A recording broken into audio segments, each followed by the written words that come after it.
Cathy Heller, it's so fun seeing you on my Zoom screen here today to talk about your book. I'm so excited and honored that you're here today. Michelle, you've already given me so much. You're so loving and you're so generous. And I feel so just blessed to be with you. Really, you just said so many nice things before we hit record, and it's very rare that somebody is such a champion of other people the way you are so generously. So I'm That's not for sure surprised. your soul, Kathy.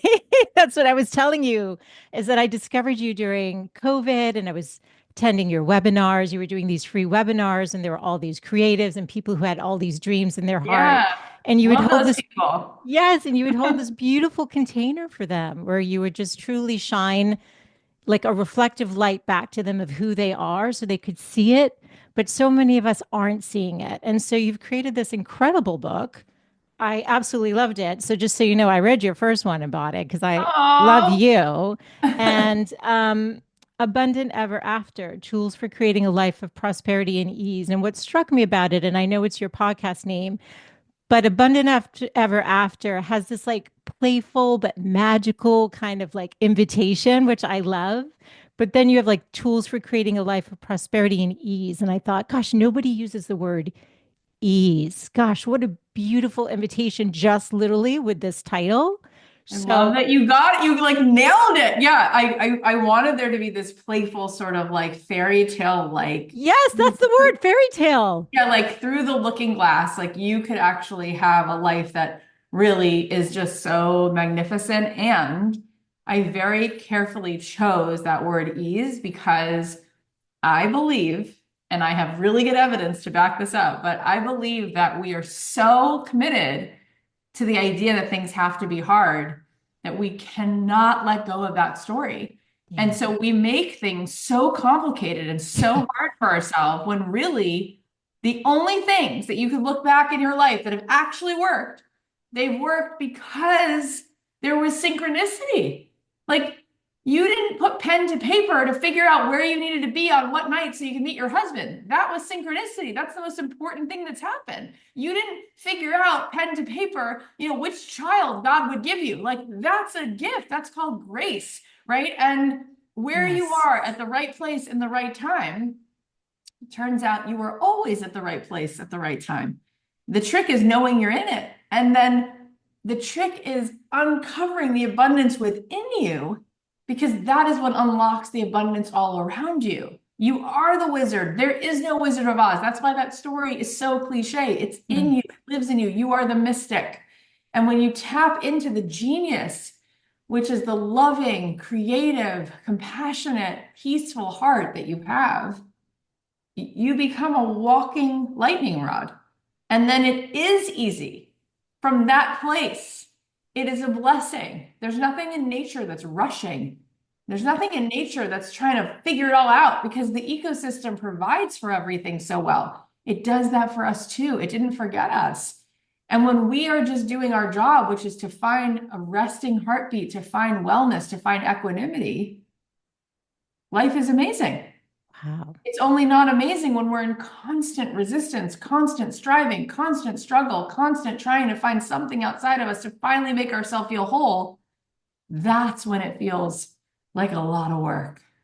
Yeah. And I think, unfortunately, so many of us that are stuck in the hard space, we're not Yeah. in ease. And just like I was saying to you when I found you through the webinars you were doing, through your podcast and all that stuff, you are constantly walking your talk. You're in that space and you're flowing out. Like it's so effortless. It's ease, right? Because you've lived it, but that hasn't always been your experience. So I was curious, I don't know. what, yes. So what made you write this book now and like who do you hope it will reach? Yeah, I mean, I heard someone say once that every book that's ever written, we write it for our mothers. And Oh, I think that's so interesting, because so often the purpose we wind up finding in our life comes from our pain. And we turn our pain into wisdom. yes. And when I was growing up, my parents were just flat out miserable. My dad had tremendous, anxiety and anger, and my Mm. mom suffered from terrible depression and tried to commit suicide multiple times. Like Yeah. living in a house like that is horrendous. And eventually my parents broke up. My dad got married multiple times. My mom never remarried. She never Mm. left the house again. She sat in the dark watching the news and didn't leave the house and got sicker and sicker and sicker because that's what happens when you don't have any life force coming through you. You just sit there and then you get migraines and headaches and dizzy spell. I mean, she just has been consumed with that. Wow. So as a child, that was the whole universe, my living room. And I had a feeling that something wasn't right. I was like, you know what? No, we didn't come to this world to grow up to be such unhappy adults. Like something's off. And so I started to peel back the layers of like, what is it that led these two people to be this unhappy? And then there were several things that I uncovered on that journey. One of them was that my mom had tremendous talent and had decided to give up on her dreams because she thought that's the only choice that was possible. It was either live out your dreams or be a mother. So she exchanged her happiness, thinking that she couldn't do both, which you certainly can. You can certainly do things that light you up and be a parent. Nobody ever asked anyone to not do them. Maybe you have to do them in a modified way, which I do. I pick up my kids at 3 o'clock every day, but I've I'm quite happy with the fact that I spend a lot of time in passion and purpose. So that was number one. I thought that was an interesting thing that I found along the journey. And also, I found out that my parents were very deeply, they were broken because they didn't know who they really were. And what I Oh. mean is, I say this in the book. I mean, I say a lot of these things in the book, but Deepak Chopra said to me, he said, say, I am Cathy Heller. So I'm like, okay, I am Cathy Heller. He's like, okay, now say, I am Cathy. So I say, okay, I am Cathy. He goes, did that feel different? I said, you know what? It does feel different. He's like, yeah, because the Kathy is a little lighter, right? Because you're not carrying the heaviness of like the family, right? I'm like, Mm. yeah. He goes, now try this. Just say, I am. And I just started to cry. Oh. He goes, because there you are. You're so Mm. much bigger than your name. You're so much bigger than your story. You're so much bigger than this little ego identity. You are a part of the great I am. You are a part of the divine. Okay, so that I realized when my mom was suicidal, it was her ego that she wanted to kill off, not Oh, herself, wow. right? And so Wow. when I Yes. wound up like going through the journey, I was like, I wanted to write this book and I wanted to do those classes that you saw me do because, and it was so nice when you just said you were such the real thing. Well, I do think it's the real thing because I come from a place where I don't want people to be unhappy for no Yeah. reason. And I Yeah. want people to see a mirror of who they really are, which is their soul. And then they all of a sudden feel released, like they get to escape the mind. There's no answers in the mind, by the way. All the answers are in the heart. They Mm. get to escape this limiting little fear-based thing called your brain Yeah. to Yeah. wisdom, which comes from actually the prefrontal cortex. It comes from your heart, comes from your soul. All of a sudden, you start to tap in, the radio turns on, and life feels amazing. And so, yeah, that's where it comes from. So beautiful. I want to unpack a couple of things. So, one of the reasons I started this podcast, you said the books are like a love letter to the mother. This podcast was sort of a love letter to my mom and sort of the lineage. I could have seen her do so many things and be so successful. She was the stay-at-home mom because part of it was cultural and, the time that they got married, right? It was just the way you do it. So, I didn't have modeling for that. And it's not my place to say what her path should be, but because love her so much and saw so much like potential, I realized that when I became a mom, I put my career self, which was a huge part of me, on hold for a decade. And when I launched the podcast, it was an invitation just for me and any woman listening to not be 85 or whatever and looking back and having all that regret, like, oh gosh, I really lived for everyone else. And that was my one shot. And oh well. So I love what you said about not wanting to have, how your mom put your life on hold. And it doesn't have to be like that. But No, so many of us haven't had that modeled or don't really know how to sort of do it. really. But part of that, I think, is what you're talking about too, with just like what abundance is. And maybe if we're reframing how we look at it, we bring Yeah. more of ourself back in. So can you talk to us about Yeah. abundance? I was on Good Day LA yesterday and they're like, why did you write this partly to women? And I said, because this book is a love letter to my grandmother, my mother, my sister. And then it turns out, you were so nice to comment, I have three daughters, right? So there's a lot of women in my life, right? And I can see how, by and large, women do not give themselves permission to receive. Right. It's like this uncanny, it's literally uncanny. It's like myself included, I've had to do Yes. work around this. We think it's our job to make sure else is okay. We are totally depleted most of the time, Yes. and we don't have the audacity to be nourished. Oh. And it's like, come the F on.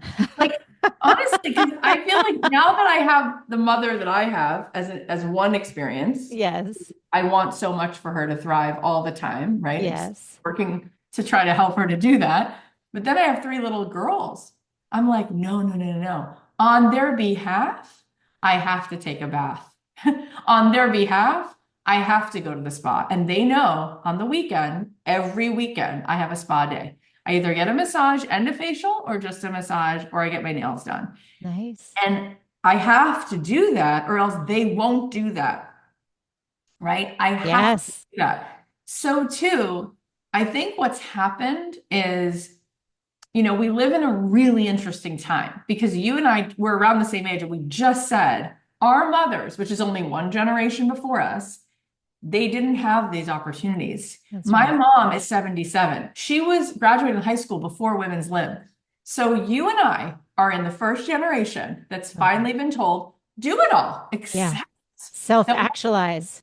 But what does that look like? We've Right. never seen it, right? That's right. And I mean, my grandmother never could drive a car or write a check. Okay. So, and then my mom was told you could be a secretary or a teacher or get married and have kids, so, and then there's me, right? Yeah. And then comes all this pressure like, well, if you're going to thrive, you better do it all perfectly. So if you're going to have a child, you need to be mindful and conscious parenting. And if you're going to have a job, you need to be amazing and this and that. And what's interesting is because of the thousands of years where women were not seen doing this, it's it's women who we fear are going to judge us. It's not actually men at this point, right? It was. Totally. No, you're But right. now, this moment, we are afraid that other women are going to say, "Who the hell does she think she is?" I don't give myself permission to go to the spa. I don't charge any money for what I do. I just volunteer at the church. I just spend extra time at school. Who does she think she is? Because it's very triggering when you say, who am I not to charge? Who am I not to go to the spa? And that actually is a blessing because if they're triggered, maybe they'll eventually get so mad, they'll actually go give themselves permission to thrive. And men don't do that as much. No. Men are raised, they should charge. Men are raised like you should get healthy and go to the gym and have a boys' night and play. And we support that. Why don't Yes. we do that for ourselves? So it's all here for us. And when a woman does do that, and you see someone like Reese Witherspoon, who sold her company for $1 billion, Totally. you should thank her. You should say, wow, you are still really nice. You're beautiful. And you just opened 1,000 doors for me by doing that. Kendra Scott created this jewelry company. It's $1 billion brand. You should not be judging her. You should be saying, that is incredible. She gives $50 million a year to women to start businesses and has breastfeeding stations on every floor. Amazing. Yes. And I like to Yes. say, you get to right size your dream. That might not be the right size for you. I don't want to have a team of 40 people.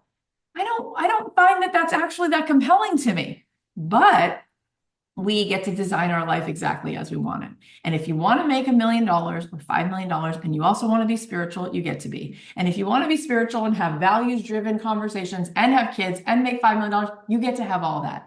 None of it has to be off limits to you. It exists. It's already here. It's in escrow. You have to just decide, I'm worthy of it, and now I'm going to go receive it. Oh my God, Kathy, I love you and this so much. This is so good. And also, you are that light, like you just talked about Reese, and I always think of her as an example. It's like, Me too. how does somebody like that, like, so not only does she do all that, but then she has the fashion brand and she's Oh, developing shows and she's got like yeah. all this, all the things.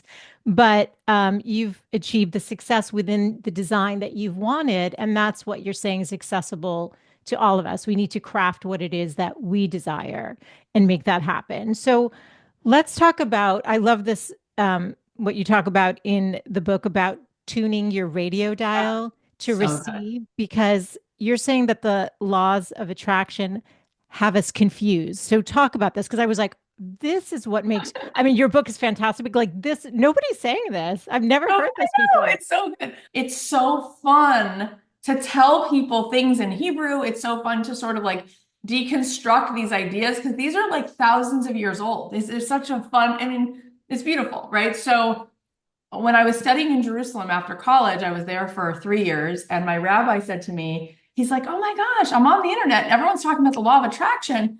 And he's like, "I want to tell you that in through a Jewish lens, we would say it's the law of reception." Mm, I said, "Oh, what does reception mean?" And he said, "Well, the reason I know it's the law of reception is because the word Kabbalah, which is a central piece of Judaism, he said, means to receive. That is what the word means. mm, And he said, and the whole idea in Jewish wisdom is that he said, let me tell you, it's like this. He said, God is infinite. So every potential already exists because God is infinite. So our job is to receive what's already here, hidden in plain sight, what's already in escrow for you. It's all done. It's all been created. I'm like, what are you saying? This is so cool. He's like, well, let me give you a perfect example. yeah.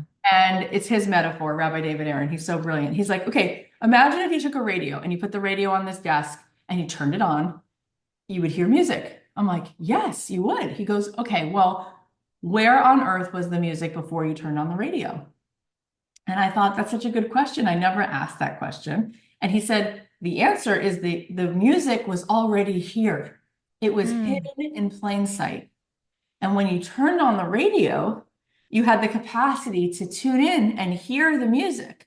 And then he said, but with that same radio, you can move the tuner and you can hear all different kinds of broadcasts. You can hear, a baseball game, you can hear salsa music, you can hear Celine Dion, you can hear hip hop, whatever you want. Like it's all there, all of it's there. Not just one song is hidden in plain sight, an infinite range of frequency is hidden mm. in plain sight. So he said, what's controlling the broadcast is the tuner, right? It's not that the song is being decided for you. The radio is tuning in to what it wants to hear. So he said, your whole life works that way. It's a world of frequency. It's a vibrational world, a world made of atoms. And Yes. our capacity, when we tune in to the love inside ourselves, the music of our life turns on. When we tune into our spiritual power, the creativity turns on. People say, I just got an idea for a book. Where did it come from? It was hidden in plain sight. Where did it come from? Well, you tuned into it. I just got an Mm. idea for a song. I just got an idea for a business. I'm going on this trip. Where the heck did it come from? When you tap into your frequency, when you turn it on, when you turn it up, all of this starts to be present in your life, and it was always already there.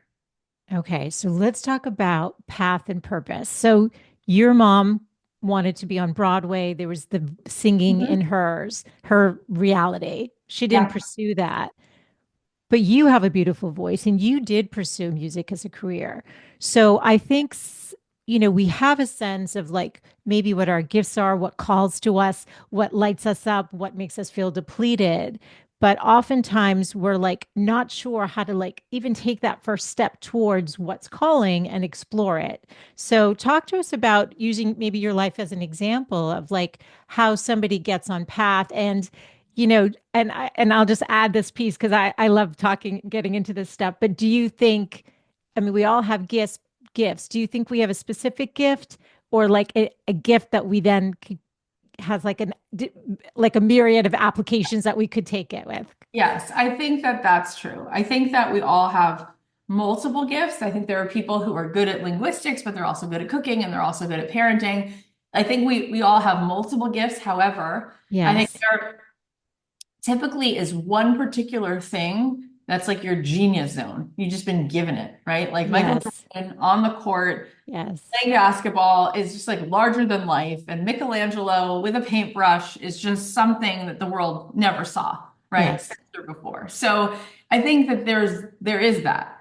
And I think that what happens is we usually have kind of like a whisper because when you're a child, you just start being told people reflect things to you like, well, you're really good at singing or you're really good at math or you're really good with people and you start kind of finding these gifts early on Yes. a little bit. And Yes. then if you're lucky, somebody encourages you and you find them even faster. But there's usually a tiny whisper, and if it's not been encouraged or reflected, it might show up because there's just something that really interests you. Like maybe nobody told you were funny, but you just love stand-up comedy. And for some reason, you just keep watching things and you keep going Yes. back and searching for people on Johnny Carson. You're like, I don't know, there's something about this that just really compels me. It's like, oh, that might be a whisper, right? Mm. So we have that in the beginning. And then what I think is really beautiful about the river of life is that there is such synchronicity because every eagle is designed to find the food it needs and to soar the way it needs to, right?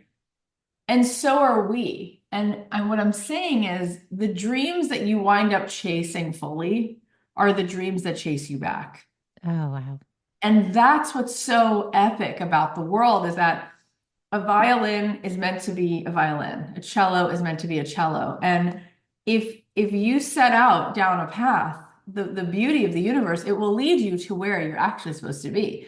So I came out to LA, for instance, with this idea of I really want to use my voice. And I thought it was going to be through songwriting. Yes. I didn't even know podcasting would ever become a thing. It certainly wasn't a thing in 2003 when I moved out here. Totally. So I get this record deal. I get dropped from Interscope. I get another record deal. Now I'm at Atlantic Records. I'm like, oh my gosh, okay, finally. But I've now had two record deals. So obviously this is going to happen. It just was a little clunky, but I'm going to find my place. I wind up getting dropped from that label. And then I wound up having a job. I worked in a commercial real estate firm because I met a guy in line at the Cheesecake Factory. I needed some job. He offered me a job. I wound up making decent money. 2 years later, I was like so miserable. I felt like I had completely sold my soul for this job. I didn't want it anymore. Yes. Quit the job. And then I wound up getting back involved in music. But instead of being Taylor Swift, I was licensing my songs to TV shows and to ads and to film. And I was writing theme songs and I was writing jingles. And I was like, wow, you know what? Actually, this is kind of fun. I'm getting to do something I love. I have all the anonymity in the world because I'm not famous, but I'm getting paid 300 grand a year to do something I really like. So Nice. I thought, I wish other people knew that it's not all or nothing. And a friend of mine said, why don't you start a podcast?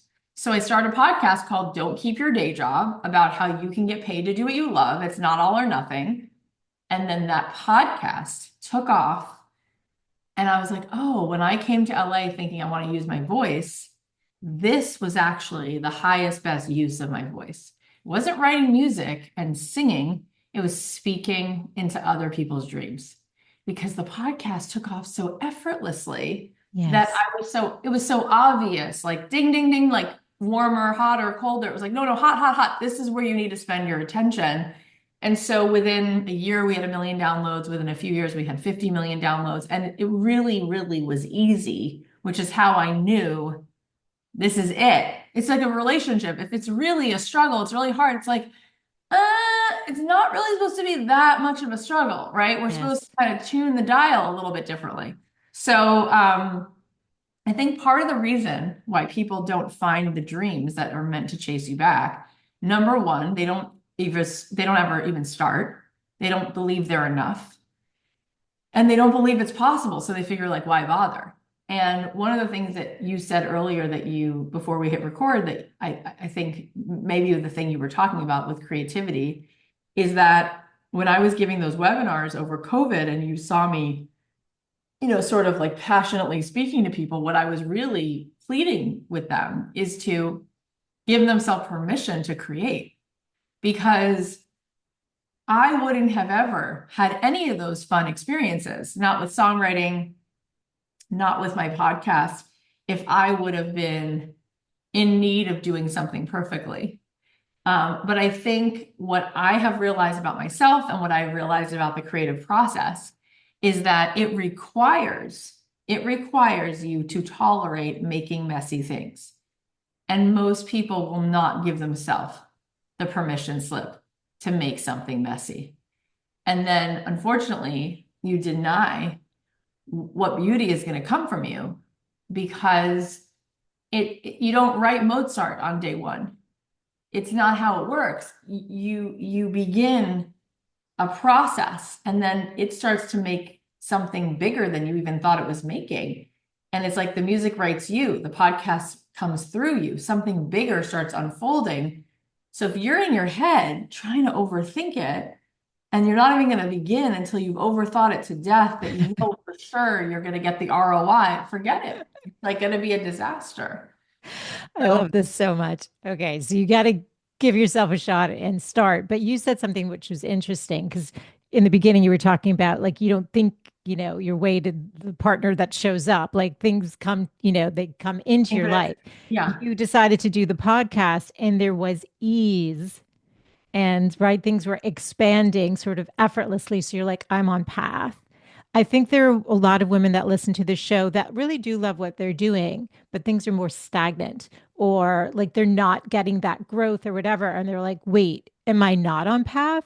Is this a time for a pivot? Like, how does somebody approach that? Because, for example, what if you had done the show at your podcast and I don't know, it was a fraction of that? Would you have kept going? Would you have like, how would you approach it?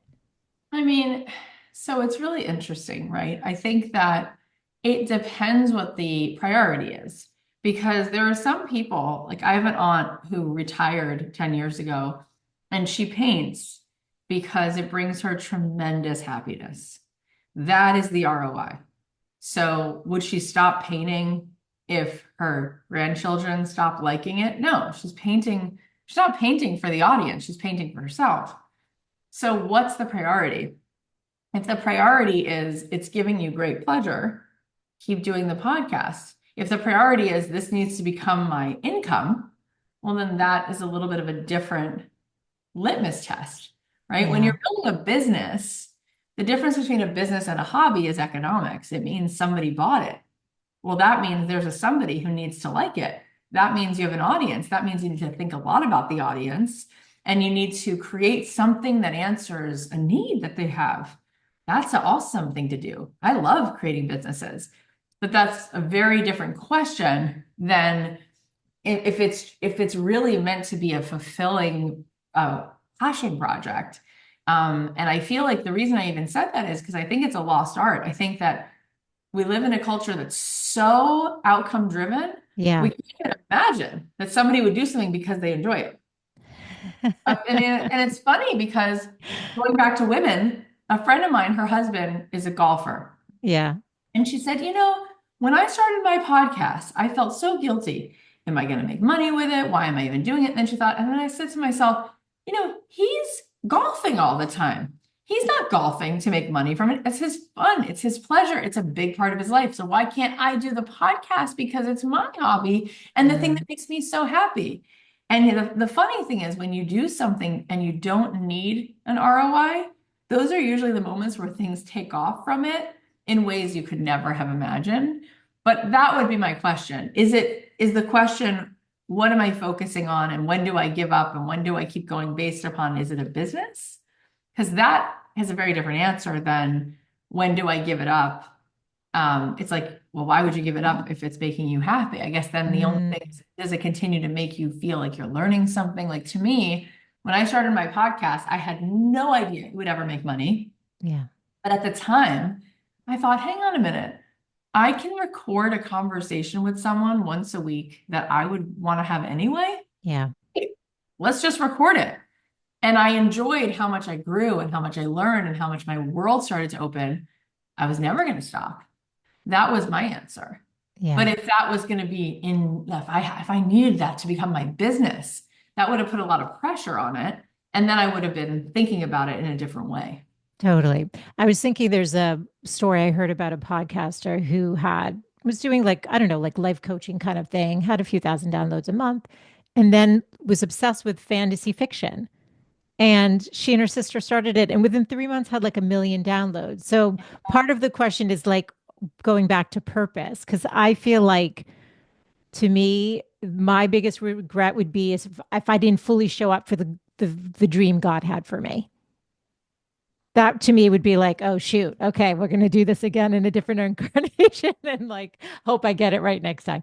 So like I I think get people that think feeling. about that purpose, right? So like I just think it's interesting. So she made a pivot. So sometimes it might be a pivot. You tell this really cool story, I think it was from a neuroscientist about like the red door and the yellow door. Oh my God, I love that I story. love this. Can you I share know. this? Yeah, Yeah. because I wonder if like there's something there with that piece of Yeah. it. Dr. Lisa Miller is so amazing. She is a professor at Columbia. She's been there like 3 decades. She studies what the mind and body looks like when we have a spiritual world. And she's been published in every expansive, high-end medical journal. She's amazing. And one of the things that she said, which I thought was amazing, I wrote about it in the book, is that if you look at your life, you'll notice if you look back on your life, you can think about a moment when you had this pie in the sky goal. And she said, let's call that like this red door that you wanted to open. And she said, and sometimes if you think back on your life, you'll think about this red door and how you were doing everything you could to have this thing happen. And on your way to this red door, while you're kind of pushing this door and trying to kick it open and it's not opening, but you're wishing it would, as that's happening, this yellow door opens. And you didn't even know that you wanted this yellow door to open, but the yellow door opens, and then you walk through this yellow door and you look back and say, oh my God, I'm so happy that that red door didn't open because this is even better. Yeah. And then she said, if you look at your life, you'll realize your whole life was a series of yellow doors. Oh, it's so good. And so, I mean, I think about how I wanted to be a songwriter and I got dropped from the label and how much more fun I've been having a podcast because I'm so much more in alignment now. I don't have to wear clothes I don't want to wear and be away from my family and touring all the time. I get to sit in my house and over, a cup of coffee and Zoom, meet the most amazing people. And it's just so right size for my life. It's such a dream that this is so easy and such a fun thing. And it was a yellow door. I never thought about this growing up. It didn't even exist.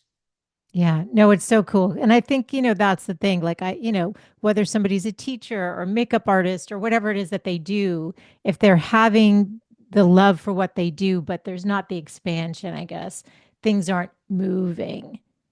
Is that a signpost or is that time to pivot? Like I'd love your thoughts on that. Yeah, I do think that there there are so many signs, and then we're like, you know what? I want a signier sign. I want the sign to be even brighter. It's like you already got the sign. Yes. You're not listening to yourself, right? Like in order to become who you're meant to be, you often have to burn down who you've been pretending to be. And that is very scary. But very often, that is the path. And sometimes it's even, for instance, like in my marriage, we just went through an experience where I said to my husband, I need to break up with this relationship. Whatever relationship we have, whatever got us here, we can't get us there. And he was like, oh my God, okay. And I was like, so this is over. And you and I have a soul contract, and we're going to figure it out. And next thing I knew, without me pushing, he called this Indian healer, this healer from India, who's phenomenal. And he started to have these sessions with him, which he never would have done. And he has grown so much. Oh, wow. And what I'm saying is, if you liberate yourself, you liberate the other person. If you say, I'm no longer going to work at this job, maybe your boss is going to turn around and say, you know what? I have a different role for you. Or maybe they're going to say, that makes more sense. And we're going to hire the person who's really meant to do this job. And then you really blessed us because you're meant to do something else. Or maybe in your marriage, when you say, this flat out doesn't serve either of us anymore. We're both codependent and resentful and da, da, da, and I'm done. And I love you and I'll always be here to support you.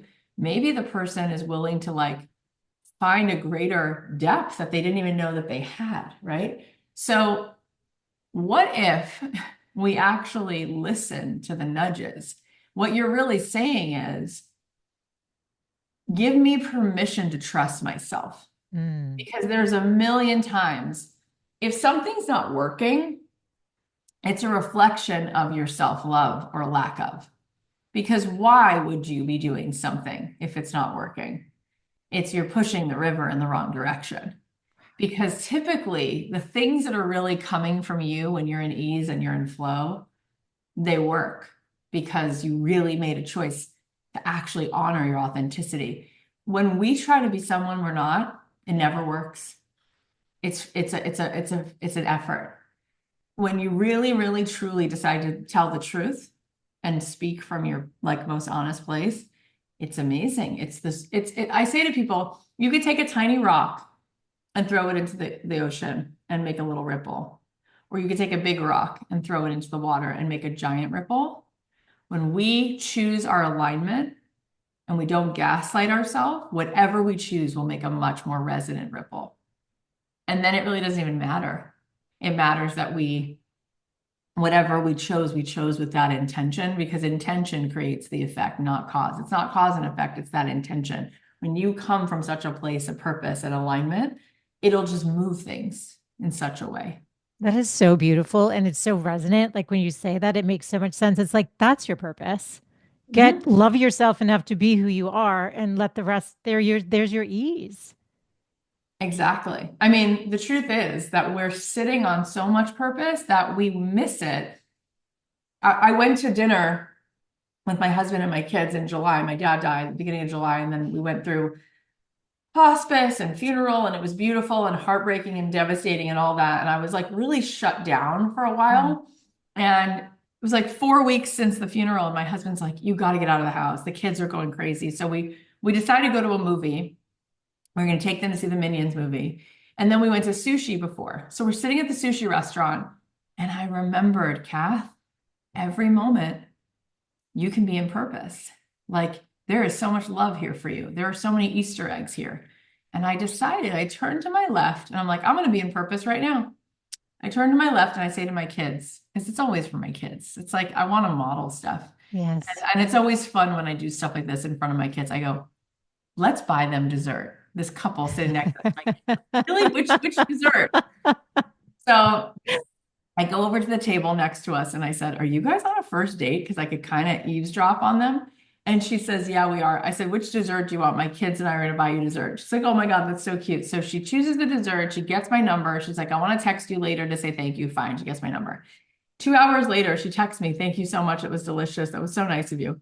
So I write her back and said, "Are you going to go on a second date?"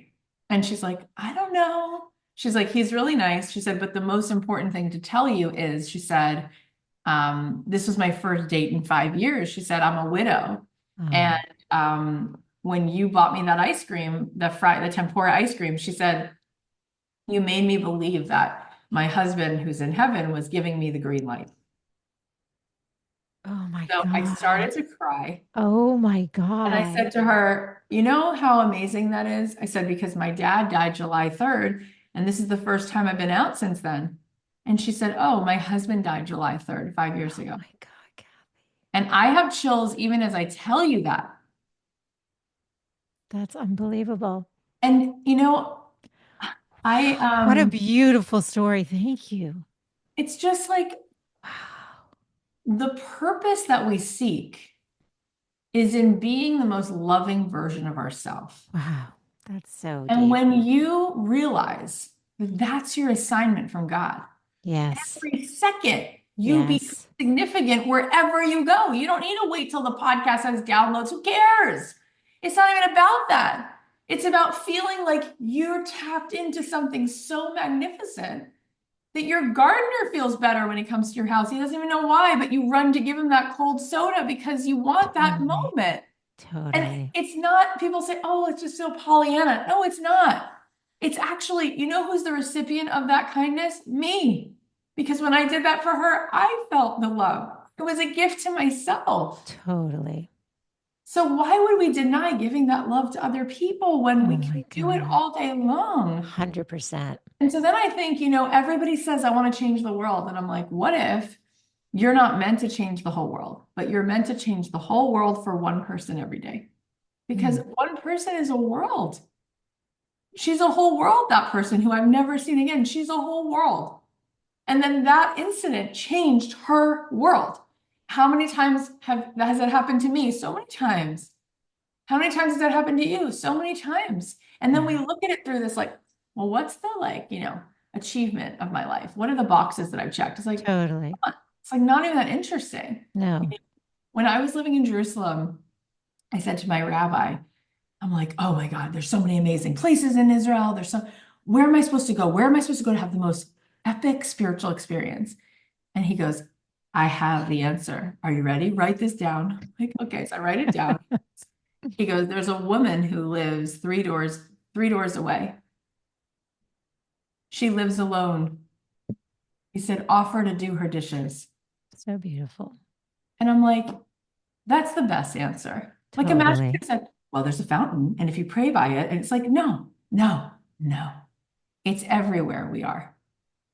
Whoever is being put on your path today, that's your assignment from God. Oh my God. Kathy, I can't tell you how much I love that. It's like I call those people and what you did for her living angels. Sometimes they come in for a moment and sometimes they're a little bit longer, but that touch of grace from one another is just like that's it.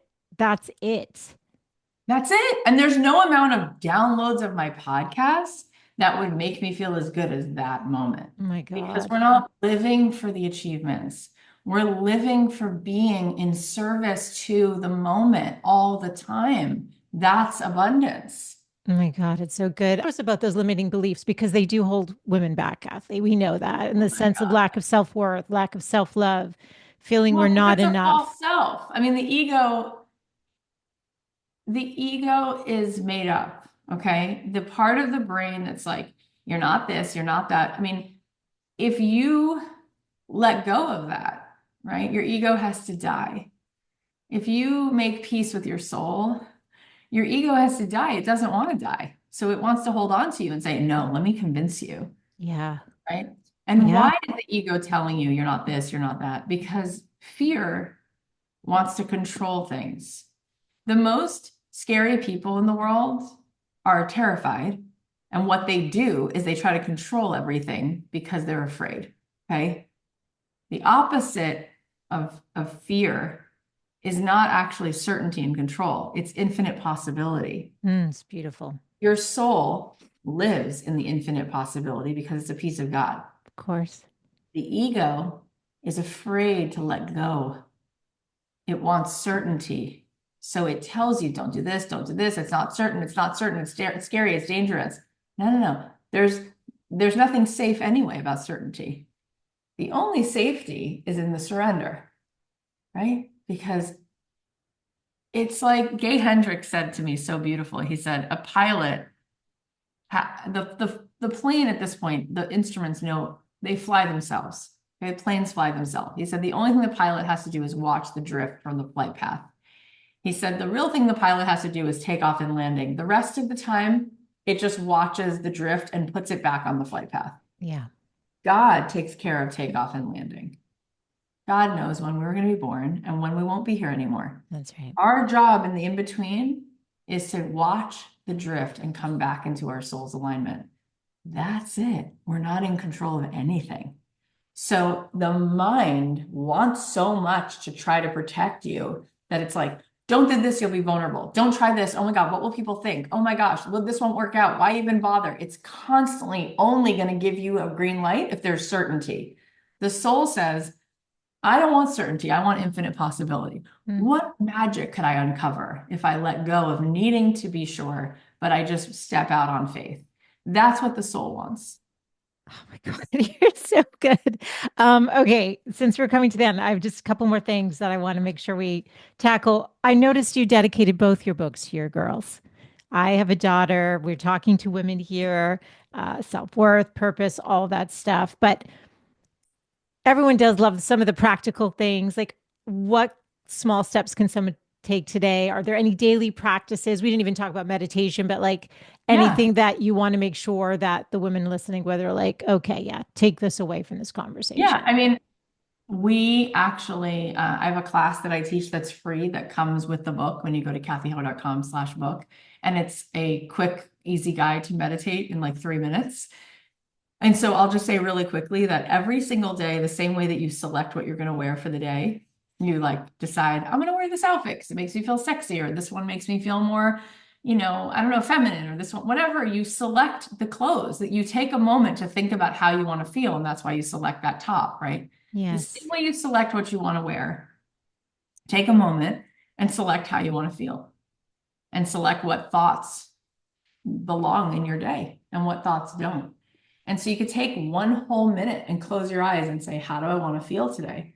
What would ease feel like? What would play feel like? What would love look like? And it's amazing because that 1 minute will change your entire day.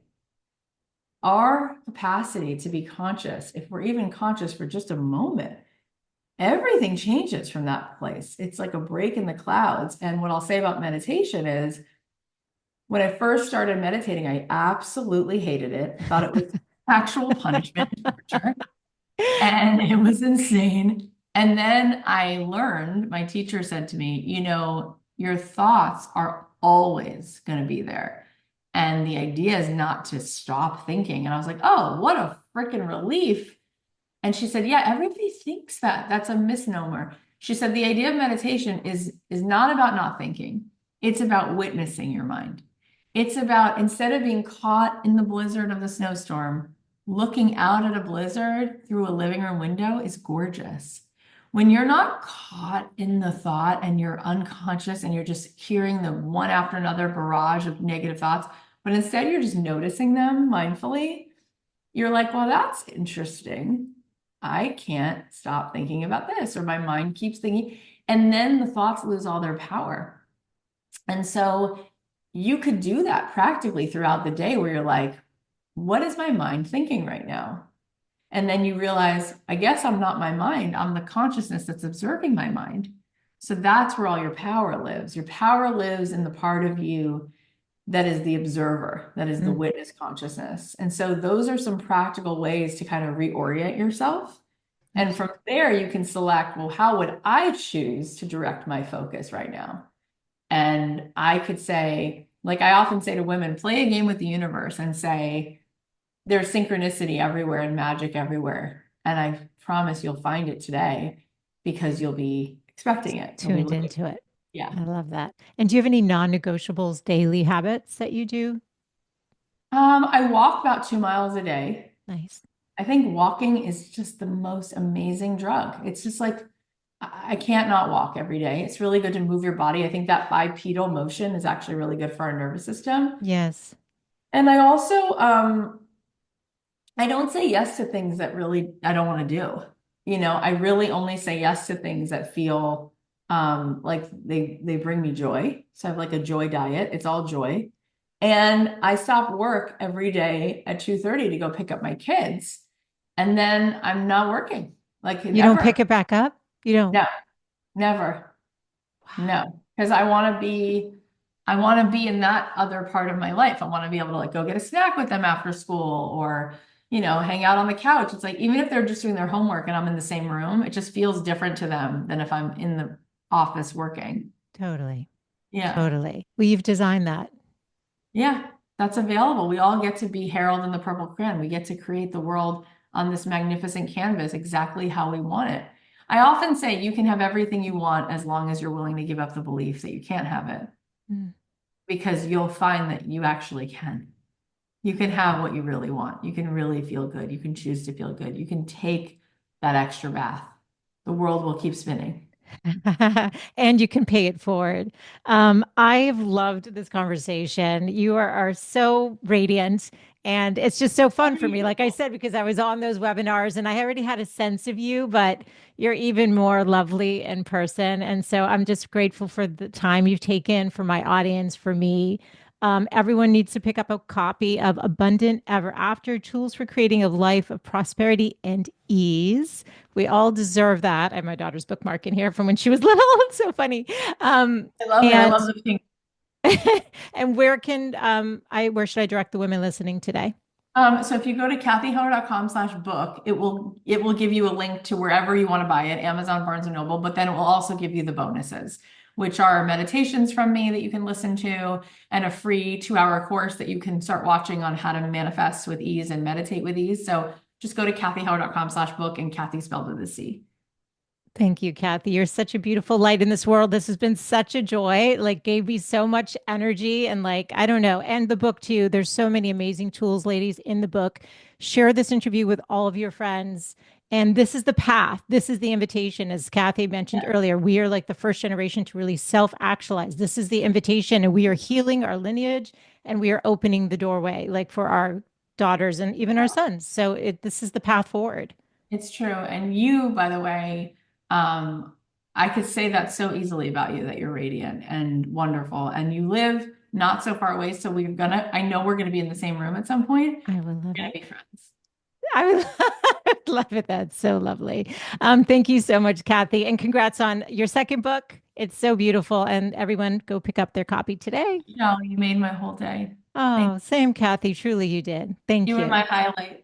Oh, Thank you. you're so sweet. Same to you. Truly. Thank you. Thank you. To be continued. Yes.